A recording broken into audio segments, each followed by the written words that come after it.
Welcome to the Art of Procurement, the official podcast of the Catalyst Co community.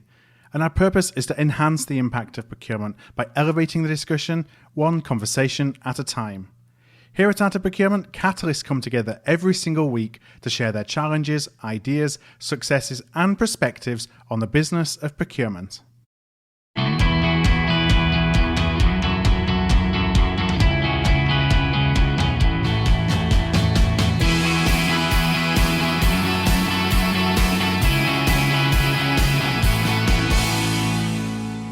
Hi there and welcome to this week's Art of Procurement podcast. I'm your host, Philip Eidson.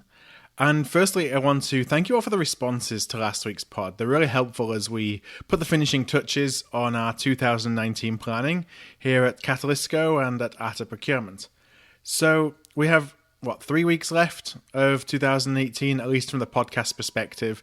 I'll be having the last podcast of the year. It's going to be December the 17th. So I just wanted to give you a quick heads up that that's kind of how the last few weeks of the year will go.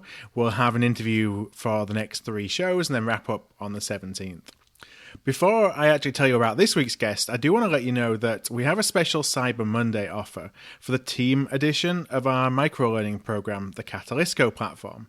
So the team version is for small and medium-sized procurement organizations who value the ongoing learning and development, but that want a structured, action-oriented approach, which is built around some key procurement capabilities and themes. And it's a lot around the softer skills of procurement and actually elevating the technical skills that we already have. So for teams of under 15 people, the investment is $1,000 per person, and then $900 per year per person for any additional team member above those 15. That's a 16 to a 25% reduction on our regular pricing. That's for Cyber Monday. And to get that, you just need to confirm an expression of interest by December the 1st. So for more information about the team version of the Catalystco platform and to express your interest in our Cyber Monday offer, just head on over to artofprocurement.com/team. That's artofprocurement.com/team. Okay, so on to today's show. I recorded today's episode live at ProcureCon Indirect West, which was back in late September before all the craziness of my recent move. And my guest is Edmund Zagorin. Edmund is the founder and CEO of BidOps, and I hope he won't mind me saying this, but a bit of a technology geek when it comes to procurement. So our conversation today focuses on the application of emerging technology to the sourcing process, particularly complex sourcing events, and then the subsequent negotiation process. Of particular interest to me was Edmund's quest to automate the negotiations process. I dug into the what, the why, and the how as I explored if negotiations can be completely automated or if automation in the negotiation process is actually more of a help to the human to ultimately seal the deal. So let's go straight into the conversation as I ask Edmund if he found procurement or if procurement found him. So I think it was actually a bit of both. Mm-hmm. I started working in teams of data scientists looking at sustainability analytics for corporate social responsibility reports before I knew about procurement. Mm-hmm. And I actually found procurement by seeing the impact that procurement had on the metrics that mattered for this type of reporting. Interesting. So from a sustainability perspective then, it's one of those things that I feel is really important for procurement professionals. Is an area where we can bring more value than what we're doing day in, day out in driving savings. But I still feel like it's one of those areas that we haven't really fully embraced yet. And I wonder if that's something that you saw when you were working within that environment as well. And perhaps what are some of the things that we could do differently so that we do start to embrace the idea of sustainability more in the things that we do? Great question. And I think that it goes back to change management at the end of the day. So in a way, some of the questions that you see when you're doing sustainability analytics or sustainability consulting are actually the same questions you see when you're implementing new technology at scale. And it ultimately comes down to changing human behavior that, of course, is reverberating on the institutional momentum of decades and decades of people acting in a certain way. And you see that momentum. And institutions have memory, and you can see that memory gets played out in the way that workforces grow.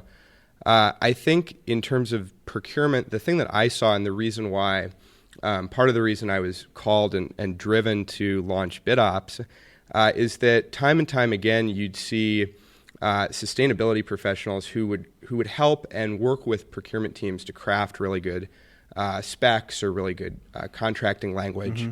But ultimately, if you don't get the price down, it's not going to motivate people who are very focused on EBITDA, who are very focused on the financial performance of the business. And so what I realized is that instead of trying to, come in with the gospel of change, was to actually give people what they were already looking for. And then as people drive really outstanding savings targets, then a lot of other conversations, there's room for them there, and there's space. So I think in part it's a matter of sequencing. Yeah, no, that's a good point. In taking care of the blocking and the tackling and doing that successfully, that then gives you the leverage to do some other things that may not have the result of driving a cost saving, but do create value in other ways. Because, we had a panel here this morning, for example, talking about the fact that larger organizations are still measured in savings, and they're always going to be measured in savings, and that's just a given, and that the fight isn't necessarily to go away from being measured in that way, but to have more informal other measures of value, and those are what you the kind of intangibles, but when you've got them, because that's when people are coming back for more and they want to work with you more than just a focus on the savings alone. Yeah, absolutely. And I think, the suppliers notice that too. And you hear a lot about value-added relationships, and that's, I think, become a super theme over the past and future few years. Suppliers that distinguish based on total cost of ownership and value, ultimately need to make the case that there's a business case behind those differentiators. And so ultimately, the irony of things like CSR priorities is that in some cases, they'll be driven by changes in the market much more than changes in procurement. Right. Yeah, and we're being reactive in some ways, or the opportunity comes in reacting to others wanting to make the change as opposed to us driving the change ourselves. So being prepared for that so that we're able to actually facilitate it when a business unit, for example, wants to become or invest more in sustainability around their products, as an example. Yeah, absolutely. And I think that, the theme that we've seen with vendor consolidation programs and aggregating more spend, the companies that are really serious about these programs will simply decide to buy fewer types of products and put more demand behind each of those. And I think, that's, we've seen a number of successful case studies of that, particularly around low-hanging fruit, like green cleaning programs or green fleet programs. But, at the end of the day, it all goes back to the negotiating table and what you're willing to give and get. And, 20 years ago, people, even longer ago, people realized that, what green means in most cases is that it costs more. And that's pretty much, in a lot of areas, that's all it means. And so I think there has to be kind of a reconciliation and a seriousness on both sides. What actually matters and how do we track against that? Whether it's savings, whether it's cost avoidance, whether it's something more analytical, just measuring success and making sure that success matches with what the leadership of the organization are broadcasting. Yeah, and that they're willing to pay for things that may go above and beyond the typical scope. And I say that thinking about, for example, the news recently of Microsoft. What Microsoft are doing in terms of requiring suppliers to have certain maternity and paternity leave policies. And fascinating. To me, it's like I am really interested to see how that goes. I applaud them from my own personal belief system perspective, and being a European, seeing the differences between what you have in Europe and here. But it remains to be seen whether a private corporate enterprise can actually drive that social change, and if they're willing to pay the price. I mean, that's what it ultimately will come down to. Are they willing to pay the additional cost that those suppliers will incur for having those policies or not, when it's a competitive situation between one supplier who isn't, because they're a smaller supplier, perhaps they don't fall underneath the 50 employees and above, which I think the Microsoft policy is. But it's just an example of whether you're actually willing to pay for some of these policies that you believe are a good idea from a social perspective.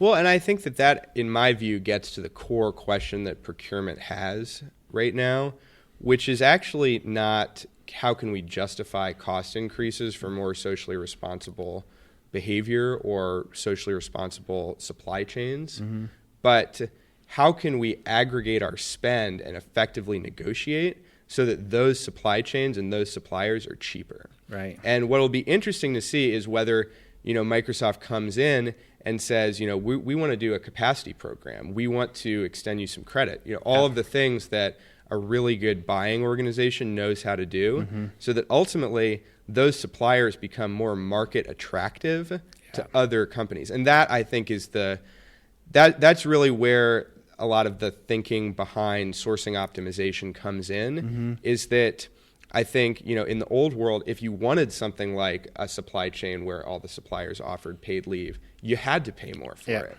And I think what people are realizing now is that it's not a choice. And procurement leaders are demanding both, and the more that happens, the more that those changes will be spread to the rest of society, I think. You mentioned sourcing optimization there as a term. I just wonder if you could explain, for listeners who may not have heard that before, what it really is or what it means to you.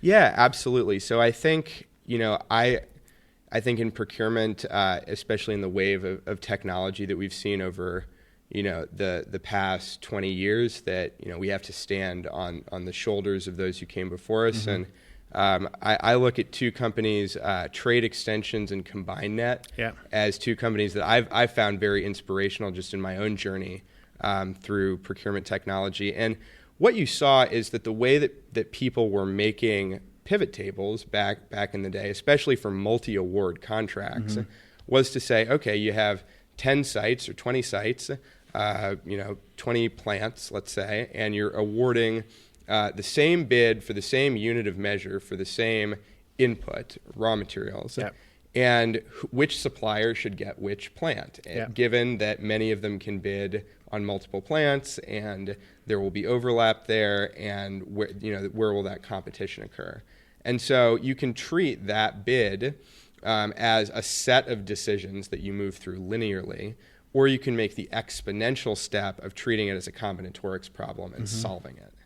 And so I saw those two companies that were using combinatorial bidding and really led into what's come to be called expressive commerce, where you expose demand to a large group of suppliers and allow them to express interest.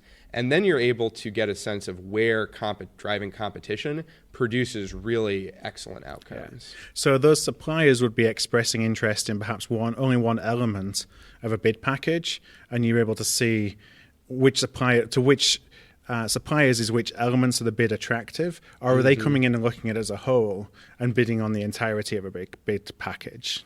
So I think both. And I think in a lot of these cases, the more flexibility you give to a supplier in viewing the way that you've tranched out a contract, the more you reach outcomes that drive layers of productivity and efficiency beyond what you necessarily thought was possible when you were going out to bid.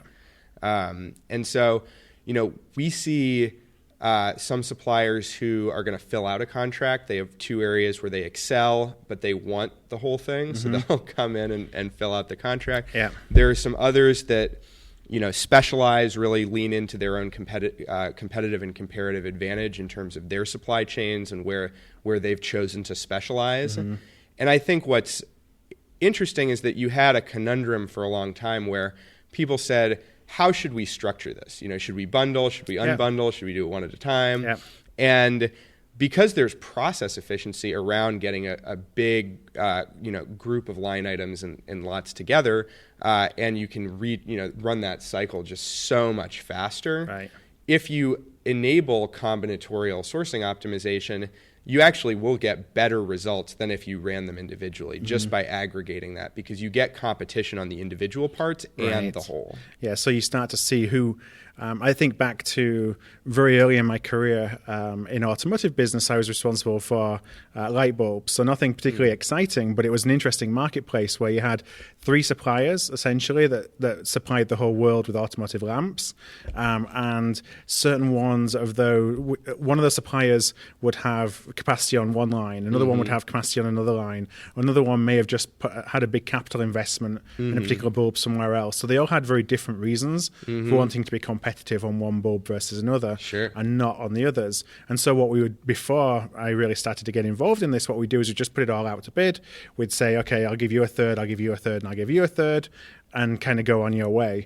Only then did we start to go into the details of which specific lines had the open capacity that one supplier wanted over another, and you could start trading things off like that. So on the whole, you would actually get, we saved 50% over 2 or 3 years by doing that, and it was all manual. So now as I think about the opportunity to do that, and that was very small in that it was only 3 suppliers, but still, let's say 30 or 40 bulbs across the world, being able to do that through technology rather than through Excel spreadsheets, which is essentially what I was doing it through, I can't imagine how quicker the process would be, because that for us process would take 3 months and we do it every single year.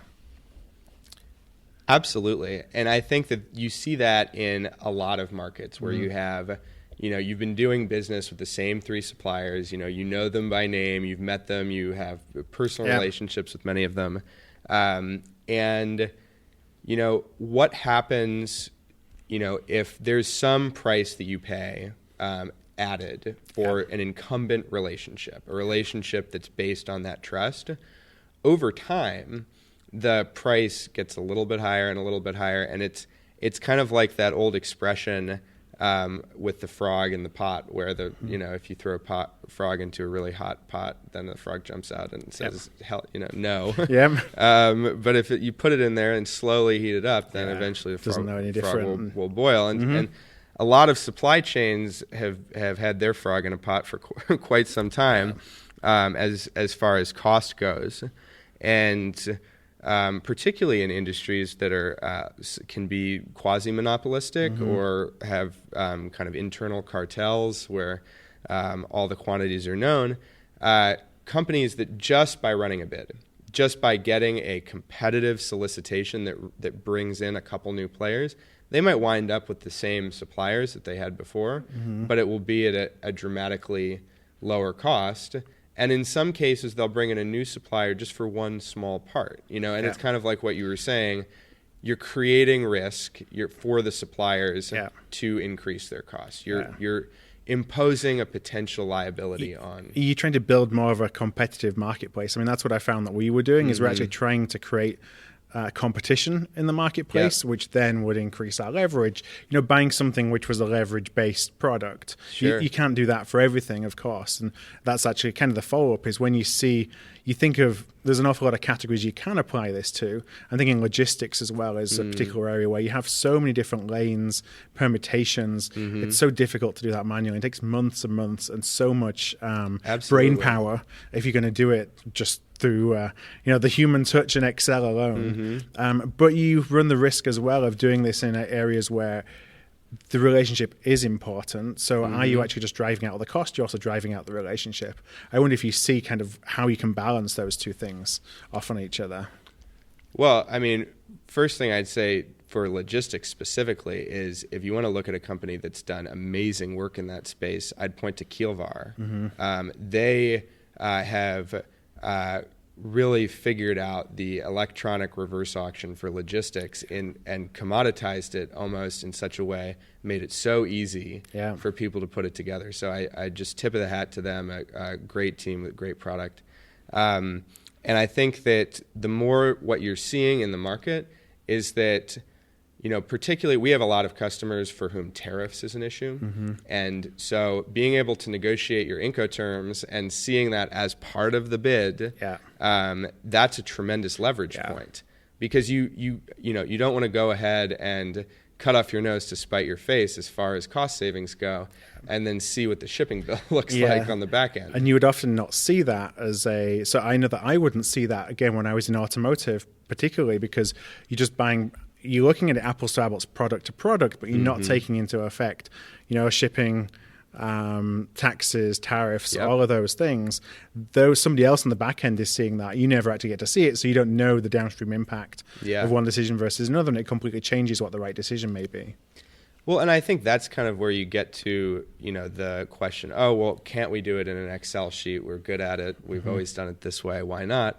And the answer is well, You could, but you probably only could do it for like your top 20 priorities. Yeah. And then at some point, people want to, leave the late day at the office and go spend time with their families or doing something else that doesn't involve typing into a Microsoft Excel spreadsheet. Right. And I think that, the more that you see, okay, well, this can be done instantaneously now. It's 2018. All of these different factors can be rolled up into a single source of truth, and you can get an apples to apples comparison that will show you your Xworks pricing versus FOB. It will show you domestic supplier versus a supplier that may have a tariff, or there may be a risk that a tariff will come. And we see this really kind of across the market, where best in breed solutions are coming into the procurement department, and they're not in a real way forcing a lot of change, but they're allowing the people who are managing too many projects. And I know so many people in procurement who are just overworked. Yeah, I think every single person, I think that's one thing that unites us all is there's never enough time in the day. And then that impacts, we do things that we know aren't necessarily the right things to do, but we just need to do things quickly. Absolutely.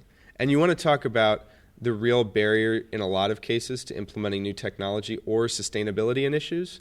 It's time. It's that people are overworked. There are not enough hours in the day to get the work that's absolutely crucial and on fire done. And now you're coming in and asking to do a new initiative and do a whole new thing. And I think that's really where we see this theme, and we see it over and over again, the move from tactics and transaction to strategy.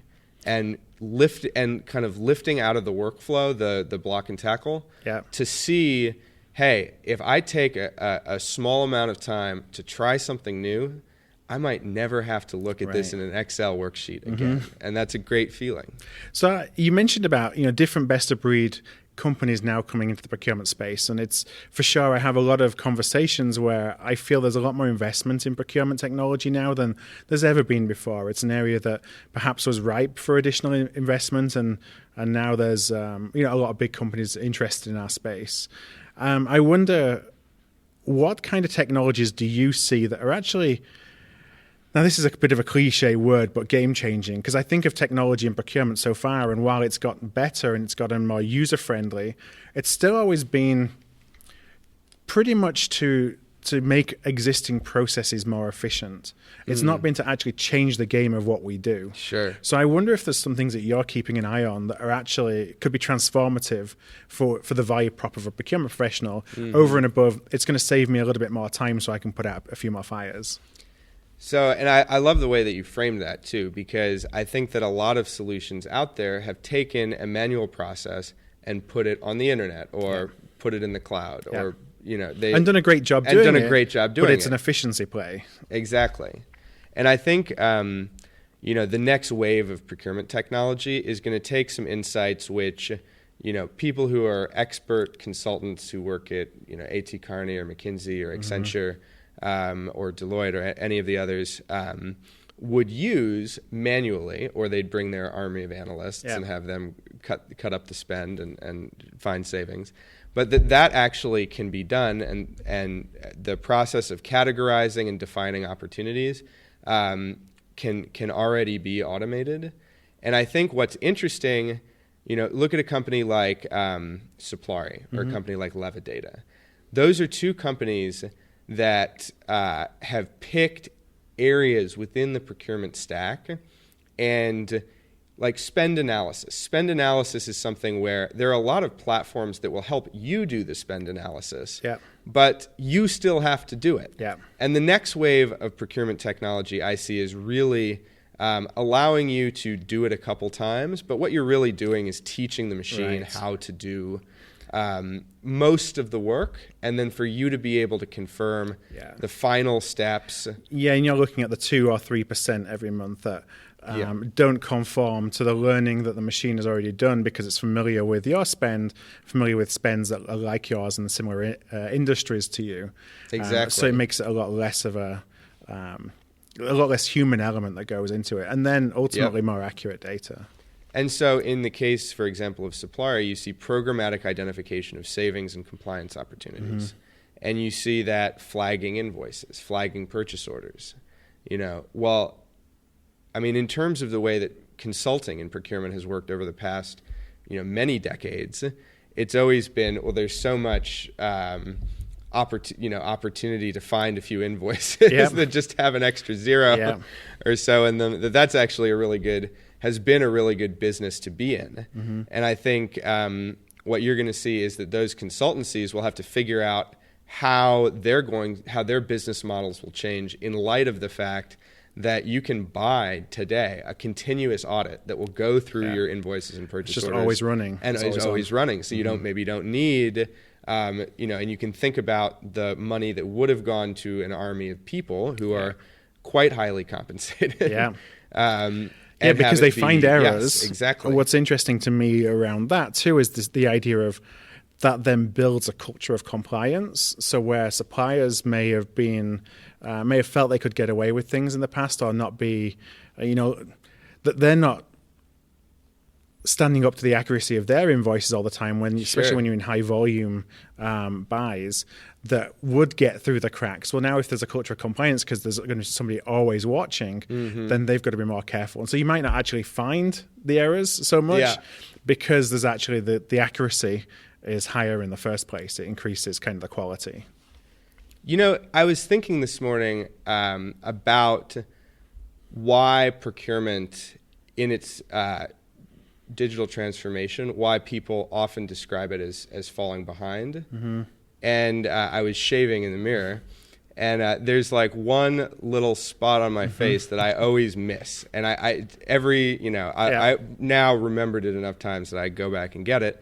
But why do I miss that spot? It's simply because it's hard to reach. Mm-hmm. And it's not visible. Yeah. So if I look at my face straight on, I don't see the you got to be a certain angle, tiny little spot on the side of my cheek. Yeah. And I think that big change in procurement is hard to reach, or it has been hard to reach, and that's why people haven't done it. And that's why the benefit that I think what you're going to see is that more and more these consultants are actually going to become partners for implementing solutions that create what you just described, this culture of compliance, this culture of accountability. And then actually the biggest gains are from that culture, rather than from a piece of technology or from a momentary savings event. Right. It is interesting that really the technology, there was at the beginning of the day today, some discussion around technology is kind of the vehicle for some of the transformation, but the transformation isn't technology itself. Correct, yeah. And how, so that we shouldn't be looking at technology as being the panacea for all of our problems, but embracing it to change the way that we do business, change the way that we work, and then leverage these new technologies, as opposed to, it's going to sit and do something and it's going to take everything away from you. It's just how can we change the way that we interact with it to create different outcomes? Absolutely. I think that, one thing that we look at BidOps a lot is this idea, okay, so you have a company like, Valueadded in market intelligence for bills of materials. You have a company that's doing spend analytics. Well, those seem like things, reasonably speaking, that you're checking a bunch of spreadsheets, so you can have a computer check a bunch of spreadsheets. And people always ask us, well, you're doing negotiations. You're doing automated negotiation. That seems like something that's so human and so built into relationships. We have customers that before they began using BidOps did all of their negotiations in person. Right. Yeah, so, and it was interesting to me. I really want to deep dive a little bit into the concept of automating negotiations, because when you talk and when we think, you write down a piece of paper, what are all the things that I think that technology has the potential to take away from us or help us be more effective in, and what's all the things that still require the human touch and that are free from the impact of technology. And one of those things you would just naturally think is negotiations, because it's historically been such a person-to-person endeavor. So it's interesting to me in two ways. One is that all the things that we assume can't be touched by technology probably can. But what does an automated negotiation look like? Well, so I think the important thing is that touched by technology is different than replaced by technology. Yeah. And so a negotiator, when they're conducting either between just one vendor and themselves or a bunch of different vendors, there are a number of tasks. And in software development, we have this idea, jobs to be done. Mm-hmm. And jobs to be done is a framework for all of the different steps that you go through and the way that you build efficiencies into that. And so really good product managers and product designers and product thinkers they process map all of the steps that a person goes through when they're completing a task. Yep. They figure out which ones can be done in an efficient or instantaneous way by a machine. Mm-hmm. And then they go, hey, try this out. And then they slowly make it better over time. And so that's really been our journey. Mm-hmm. We're an agile shop. We use agile software development. So we're constantly making tiny tweaks and little improvements. Yep.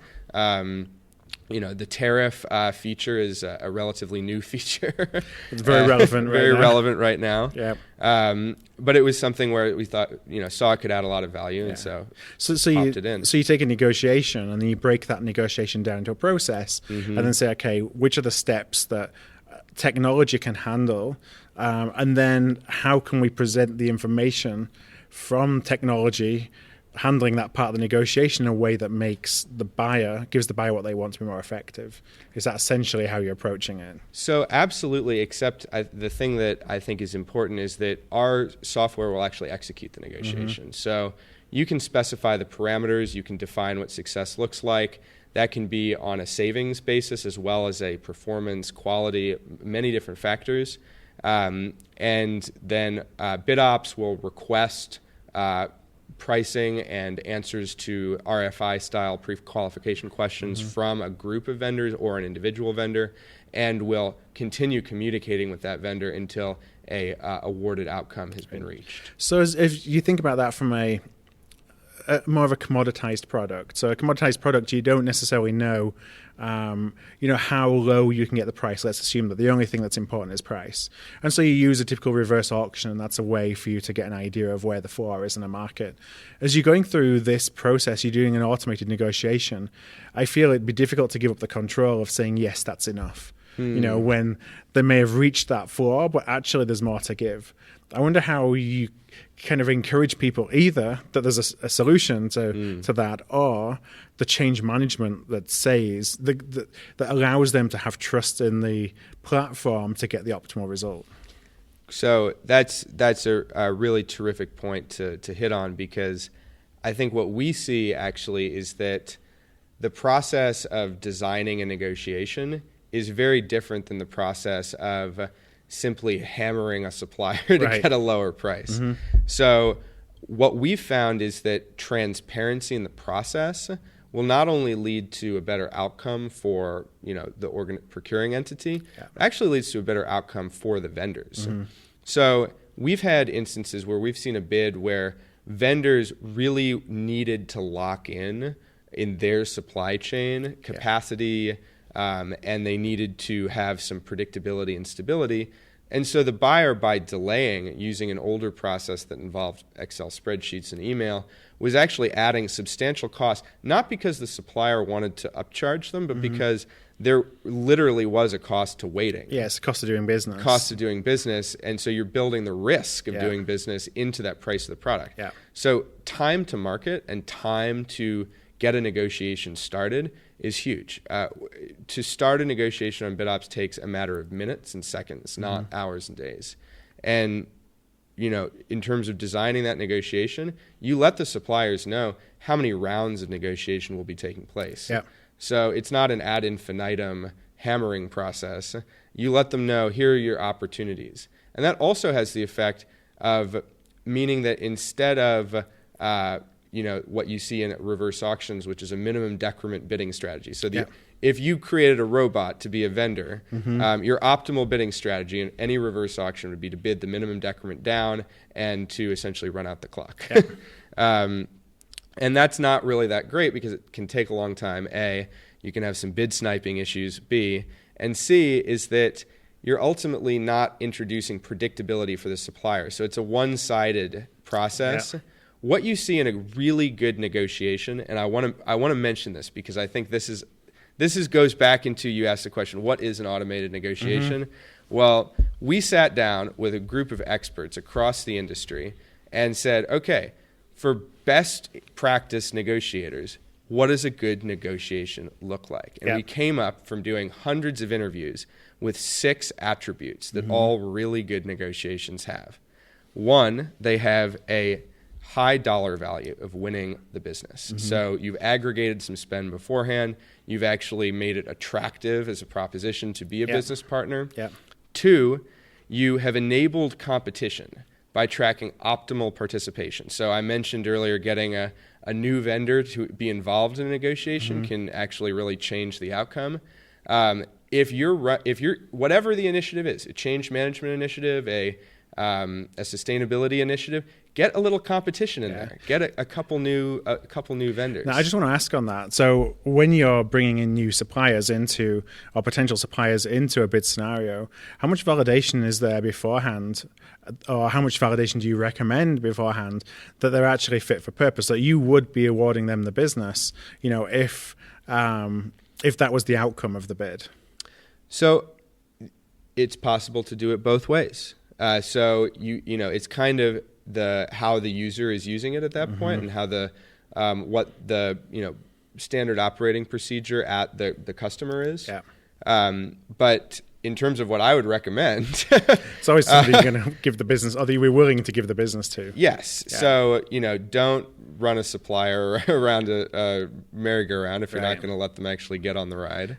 And furthermore, I think it's just imagine that, have a beginner's mind and imagine new possibilities. So, if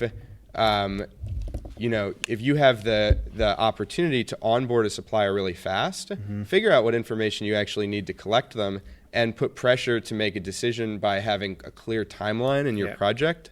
And so the business customer or risk management or legal knows that there's going to be a substantial cost to the business from them not enabling competition that will decrease the price of your bottom line revenue. I mean, all your inputs. So. And I've always found that, the participants in the market, they know the market better than you do. Oh, yeah. And so they'll spot a supplier who isn't fit for purpose a mile off. Oh, sure. In the early days of reverse auctions, I would see for the commodities that I bought at the time, we were using a technology provider. It was a new technology provider in the market. They were coming with suppliers to certain bid situations, and they were just suppliers you would never, ever actually consider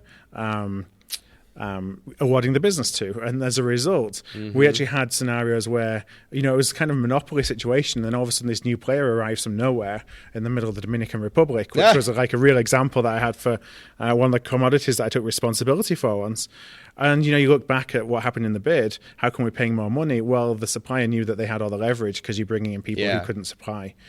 So they know that basically they're the only person in town. So I always encourage do a lot of work beforehand. Even if you don't end up using that supplier, you're creating more of a competitive marketplace because you have the risk to the other participants is greater because they know that you can award the business somewhere else. Well, and I think that as you see these vendor consolidation initiatives and spend aggregation initiatives, you are innately creating more leverage for the supplier as time goes on. So there's a cycle here. Right. Yeah. We saved 20% by aggregating all of our spend to one supplier. Well, that supplier, that 20% might not last very long. They're aware that they need you, but you kind of need them. So I got 4 more attributes of a best negotiation. So 3 is enable a greater number of responses from each individual vendor over the course of the negotiation. So more offers generally is better. Although they have to be meaningfully different, and I think that's important. Yeah, you'll see a reverse auction where each decrement is one, but they're not meaningfully It's the minimum, different. as you said before, it's the minimum increment that they can make just to stay in the game, to see how many people, by taking that process, will fall by the wayside, so they can figure out, actually, this is my competition, and it's only between two of us at the end of the day. Exactly. And I think that goes back to part of good negotiation design, and this is something I saw as a consultant, as a project manager. Have a clear timeline, and even a clear timeline within the negotiation. We have negotiations that run for hours. We have negotiations that run for days. We had a negotiation the other day that ran start to finish 8 minutes. And you have to let the that was for one of our Fortune 100 customers, and they were buying a raw material that required the supplier to purchase a hedge on the open market. And so it's such a fast market that the suppliers, the vendors, had to have their brokers on the phone. They could only commit to a price in time based on where the market was exactly in that hour, because even of what though hedge it was a was. forward buy because of the hedging. And so the cycle time is very important. Defining that, being transparent about it, and making sure that if you're on a timeline that you let people know. Communicating urgency in an unambiguous and clear way does such wonders for this bidding process. And then the last two are things that we all kind of intuitively know, but we don't necessarily. I don't know very many organizations that measure this across their bids. So number 5 is the number and percentage of improvement events. So an improvement event is any time a bid gets better, or the award tabulation changes. We call that, we have an internal metric for that called the optimum award tabulation improvement, OATI, and it's the number of times that a deal gets better. So if you have a lot of times that your deal got better, it's not an exact proxy of savings, because that metric can be weird depending on what category you're in, but it will tell you the number of times that you got a better deal. And that could be, and the opposite of that could be, there's so many permutations in these bids that different scenarios can actually drive a less positive result than the last one, because different elements have changed. Yes. So you're tracking how many collectively end up being a positive, like a net positive. So just as an example, if you get 2 bids and one's better than the other, you have an OATI of 1. Let's say that another supplier bids 7 more times, but none of those bids beats the original best bid. Your OATI is still 1. Got it. So you might have gotten more offers, or you might have gotten a better kind of negotiation cadence going, but you didn't get... The outcome hasn't changed. The outcome hasn't changed. So really actually being outcomes focused and measuring the number of times that an outcome changes. There's actually a proxy for this in reverse auctions, lead changes. So we took the idea of a lead change but turned it into a way to measure sourcing optimization. And then the last one is the final difference between apples to apples comparison of every important KPI applied to every vendor's final bid. And if you do a negotiation really well, you'll get 2 or 3 candidates that are very similar. And so your ironic metric is that it's ironic that the metric is that you really want a couple candidates who are pretty much just as good as the other. And then you can tell the business customer, hey, I want to bring you in and really invite you to make the decision. And it's also interesting that if you have one that's far, far better than everybody else, there's always the question of how are they doing it. Most of the time, if somebody's doing an apples to apples quote on a particular piece of business, it's not possible for them to be 20% better than everybody else in the market. So if you're actually seeing those discrepancies, you're wondering how are they actually getting there, and what does that mean for them once the business has been awarded? Oh, absolutely. If you see someone that's like way off from the other ones, I mean, that's I think always a red flag, and people generally know to. And that's the thing is, even with, we have this, AI-driven platform that can do all of these wonderful things.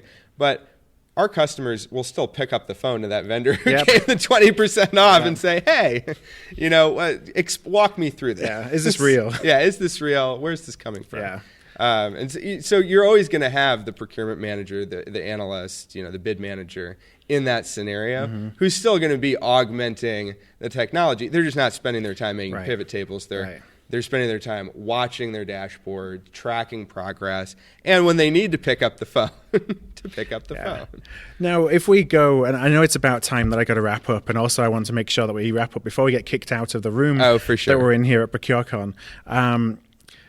So looking into the future, already this feels futuristic, even though it's happening right now in terms of what our baseline expectation or our understanding of negotiations are. But it doesn't seem like it's a great leap of faith to suggest that, okay, we're at a point where we're semi-automating negotiations. We're doing it on one side of the coin, and you still have a supplier on the other side who is largely manually entering the data into this to allow this process to take part. At what point do we get two computers negotiating with each other? Well, so one point I would make is that our AI makes a strong recommendation to the supplier what they should bid. Okay. And so it is, in a sense, taking both sides of the table. And we see that forecast of the outcome of a negotiation accepted by the supplier community far more often than it's modified. And so that's really how we know that our algorithms and our AI is doing its job, is when the supplier looks at it and says, this is a good quote. Yeah. I want to know what quote is competitive. Yeah. Let me bid it. In terms of two computers negotiating, I think, never say never. And I mean, if you'd asked me 10 years ago, is a computer going to be on Jeopardy? Right.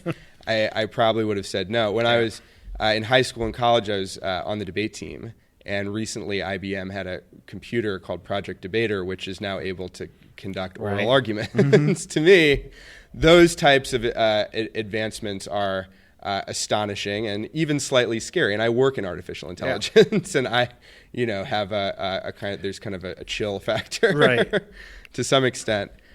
In terms of what is the process going to be fully automated, end to end, back and forth?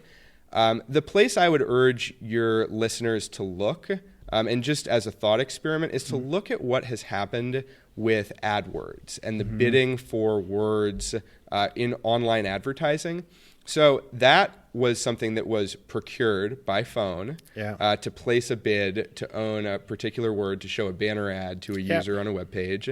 It then went into very much a electronic reverse auction phase.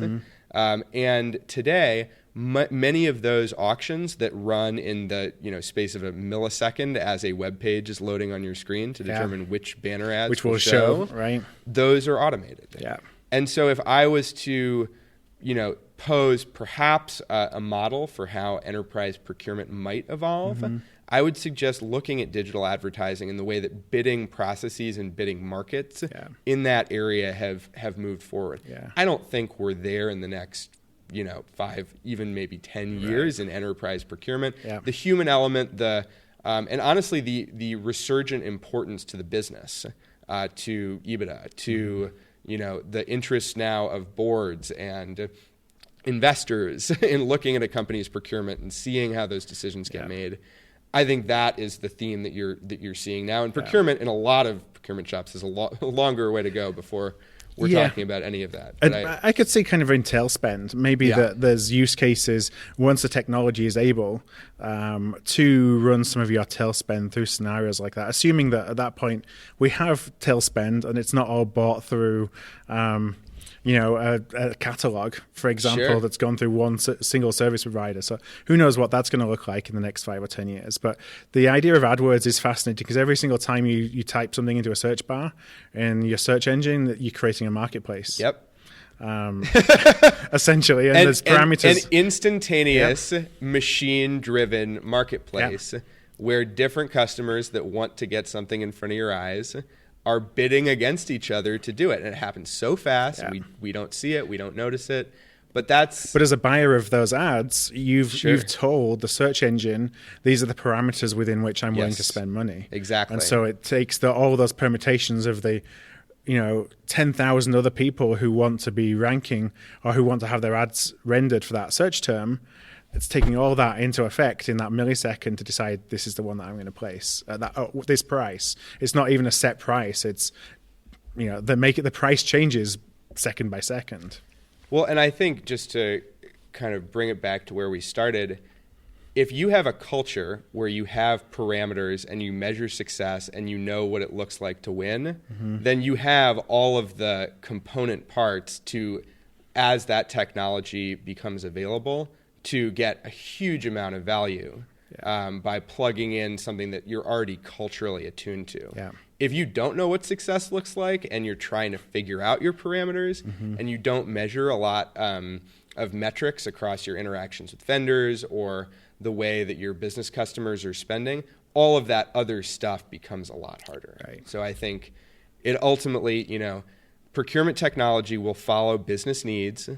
It will follow, the vision that is set by, the C-suite and executive teams, and it will plug into a culture that's already made a decision to value success and to value winning, and that ultimately that culture will drive so much more of the change that you'll see over the next 10 and 20 years. Well, on that note, I do need to wrap up. So what I want to do is ask one last question. For sure. We're very fortunate and we have a very engaged audience of listeners at Art of Procurement. They often reach out to guests after the show. If anybody would like to reach out to you and connect directly, what would be the best way for them to find you? So you can feel free to connect with me on LinkedIn. is a great way. I'm very active in LinkedIn procurement communities on LinkedIn, and then hello@bitops.com or Edmund EDMUND at bid-ops.com. Right. And for anybody who's driving, you don't need to worry about writing that down right now. I'm going to include that in the show notes.